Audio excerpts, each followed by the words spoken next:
Hello friends, आज की कहानी का नाम है बुद्धिमान व्यापारी। बहुत दिन हुए उत्तर भारत के एक गांव में एक गरीब मजदूर रहता था।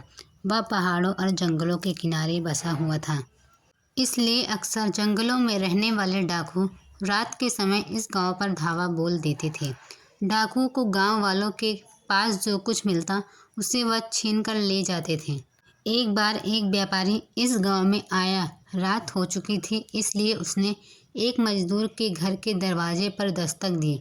मजदूर ने दरवाज़ा खोला। व्यापारी ने मजदूर से कहा, मैं शहर जाने के लिए आया था, लेकिन यहीं पर रात हो गई। क्या तुम मुझे अपने घर में रात गुजारने की जगह दे सकते हो? मजदूर बहुत भला आदमी था। उसने घर आए मेहमान का स्वागत करते हुए कहा, क्यों नहीं, आइए, यह आपका ही घर है, आप यहाँ रात गुजार सकते हैं। मजदूर ने अपने घर में जो रूखा सूखा रखा था बड़े प्रेम और आदर से व्यापारी को खिलाया, फिर उसके सोने का प्रबंध कर दिया। आधी रात के करीब कुछ शोर सुनकर व्यापारी की आंखें खुल गई। उसने देखा कि घर का मालिक वह मजदूर अपने घर में पोटली लिए इधर उधर बड़ी बेचैनी से चक्कर काट रहा है। व्यापारी यह माजरा समझ नहीं पाया और उत्सुकता से मजदूर से पूछा, क्यों, क्या बात है? साहब, डाकू ने धावा बोल दिया है। मैंने बहुत मेहनत से 500 रुपये अपनी बेटी की शादी के लिए बचाए थे। मुझे डर है कि यह रुपए डाकू ले जाएंगे। आप ही बताइए कि मुझे क्या करना चाहिए? मजदूर ने व्यापारी से कहा। व्यापारी ने फौरन सलाह दी, अरे इसमें परेशान क्यों हो रहे हो? जल्दी से सामने एक गड्ढा खोदकर अपने धन की पोटली छुपा दो। मजदूर ने व्यापारी का सुझाव माना और झटपट एक गड्ढा खोदकर धन की पोटली उसमें छुपा दी।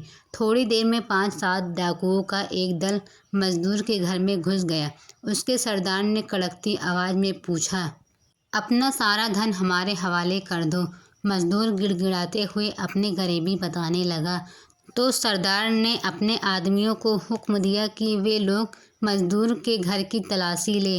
डाकू घर की तलाशी लेना शुरू करते हैं। इससे पहले ही व्यापारी बोल पड़ा, आप लोग तलाशी ना ले, मैं बताता हूँ कि इसने अपना धन कहाँ छुपाया है।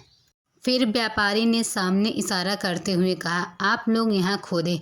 आनन फानन में डाकुओं ने जगह खोद डाली। कुछ ही समय में धन की पोटली उसके हाथ लग गई।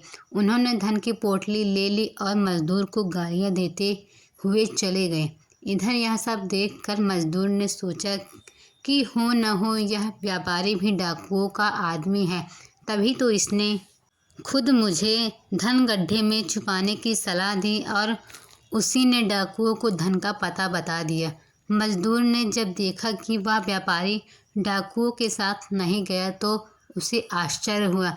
डाकुओं के जाने के बाद मजदूर ने दरवाज़ा बंद कर लिया और व्यापारी को बड़ी देर तक बुरा भला कहता रहा। व्यापारी सब कुछ सुनकर मुस्कुराता रहा।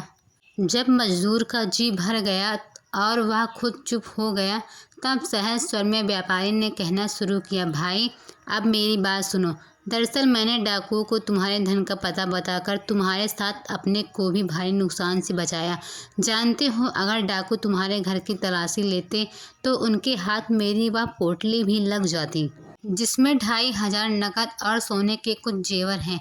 मैंने डाकुओं को तुम्हारी पोटली का पता बताकर उनका ध्यान उस ओर कर दिया और उन्होंने तलाशी नहीं ली। यह कहकर व्यापारी ने अपनी पोटली से 600 रुपये निकालकर मजदूर को देते हुए कहा, यह लो तुम्हारे 500 रुपये और 100 रुपये तुम्हारी बिटिया को उसकी शादी में मेरी ओर से। मजदूर व्यापारी की सूझबूझ और बुद्धिमानी देखकर दंग रह गया।